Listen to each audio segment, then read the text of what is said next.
kind of freaks me out they let dogs drive over here. He doesn't even have his hands on the steering wheel. What's going on? I don't know. Stay away from that car. His driving is pretty rough. My Bluetooth adapter that I would plug all my accessories into finally died. This situation is pretty, wait for it, rough. The little angel doing the little jig. You got your little pineapple lanyard. I like it, I like it. I like that naming of this Walmart. It's from the Tuskegee Airmen of World War II. Got a nice little mural on the side here. So, I've upgraded to this guy, so I can actually plug my computer in and get some work done. TikTok, Patrick! Bam, bam, bam. Turns the DC power that the car makes, and turns it into AC power that I can use a TV with, a DVD player, special features that'll turn it off before it kills your whole car's battery. So it's basically like my generator. Battery's on, but there's no light. There's no indication that anything's happening. It just means we gotta change the fuses out. Take it out. See how the line inside is connected and how this one is totally blown out? You gotta go with this one right here. Make sure to match amps for amps. If you're replacing a 20, you replace it with a 20. Blade fuse. Blade fuse also could be another reboot of that vampire slaying movie, right? He blew his fuse and now he's just on a rampage, killing everybody in sight. And it's all good. 76 on the first day of February. I'm so glad that I'm not up there right now. Oh, the north must be terrible. My cousin actually told me it was snowing yesterday. Really nice. I mean, not to brag or anything, but the volunteer services and the policemen and those clouds are the best clouds I think I've ever seen, especially since they're in Walterboro. It's working fine. Phone's going. Bluetooth is on. Let's get on the road. Maybe. Oh, scared me. During the Second World War in 1940, the Army was very segregated, and African Americans played mostly support roles until the Tuskegee Airmen were given the right to see if they can operate planes, to see if they could have the mental ability, physical ability to do something more than just be a support role, to fly airplanes, and not only airplanes, but everything in between, everything from A to Z. You had nurses, air traffic controllers, anything you could think of, they played the roles. And they played a big part. And this spot right here is the space where the Walterboro Air Force Army Airfield used to sit. Now, it's the Low County Airport. Although the name is given to the Tuskegee Airmen because they started their journey and their training in Tuskegee, Alabama, but they ended their training right here in Walterboro, South Carolina. Windy out here, look at this. Tuskegee Airmen of the 99th Fighter Battalion were the first African Americans to fly fighter and bomber vehicles, and the first to go overseas to places like Sicily and Italy. Just like this guy right here.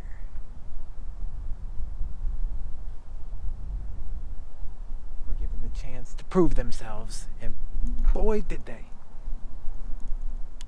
Although Jim Crow laws were still being enforced, the barracks were separated, and every other place they went also segregated. Theaters, mess halls, barracks, being known for their aggressiveness and their ability to bring bombers to where they needed to go. Known as red tail angels, because their tails were red. You got it. Here's a monument attesting their successes. The Germans both feared and respected them. White American bomber crews, in reverence, referred to them as the Red Tail Angels because of their identifying red paint on their tail assemblies and because of their reparation for not losing any aircraft to enemy fighters. Still here, the airport being very much alive.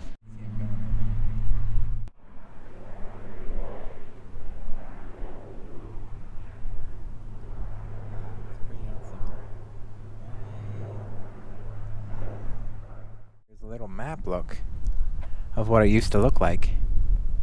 Aviation squadron, officers. 1943. Little map look. Hospital. This is now. Was built and dedicated in 1933 on 60 acres leased to the town of Walterboro by the estate of C.C. Anderson, for whom it is named. Mr. Anderson, you can fly a plane, but how can you talk to air traffic control without a mouth? Red Tail Angel number 355, do you copy? Opened in August 1942, was the subbase of the Columbia Army Air Base. When the base closed after the war, the field was deeded back to Walterboro. They didn't treat their POWs bad. You know, we didn't do the old John McCain and hey, you can't catch a football anymore. We were prisoners, but we were not made to feel like prisoners. We were just people waiting to go back home. Put aside the race battle and put out good pilots. This right here is an old light that would have been used at the time, made by Westinghouse in the 1930s. In 1945, the Army dedicated Walterboro Air Force Base back to us. All the stuff that had been excess was left here to the county. World War II buffs tried to make off with all the stuff, including this beacon, but they were fortunately stopped. Another train going off. I know you can definitely hear it. Did I say train? That'd be interesting if a train could take off. If trains could take off, they would have never died down like they did. Well, Back to the Future 3, a time machine in train fashion. So maybe trains are gonna have a comeback. I don't know. Who wants to go to 1957? Get in the train. We just have to get this puppy up to 88 miles. Ah! Beaming a light. I don't know if you can see it from here, but that light that's flashing to let all the airplanes know where we at is the same spot that guy used to be at in 1930, almost 100 years later. The myth goes that they never lost a bomber, but that claim has been debunked. But as the Tuskegee Airman Bill Hallman said, the Tuskegee story is about pilots who rose above adversity and discrimination and opened a door once closed to Black America, not about whether their record is perfect. That's just a little thing I like to call history, baby. What up? I hope in the current political climate that maybe we can all get together and stand for something that we want to stand for. I was thinking about this yesterday. It's just like you said, I'm allergic to oranges, so I'm gonna stop eating all fruit. If you're just allergic to oranges, don't eat oranges. Then those oranges shouldn't, you know, then maybe watch out for the oranges. But don't just cut out all fruit altogether. You know, what do watermelons ever do to you? Oh, did bananas hurt you? No, they didn't. So maybe we should, I don't know, stop shooting first and asking questions later, and maybe put our thinking cap on. Maybe. That's just a thought from me. Walterboro even has a swamp boardwalk. It's pretty sweet. Although these trees don't really like it. Look at that one. Wow. Trees are just collapsing all over the place. It's like Mater came through here and scared them all. And they all tipped over. Should have stayed in Cottageville. There's some more of the cypress knots. Not Cypress Hills. Another thing entirely. It's another thing entirely.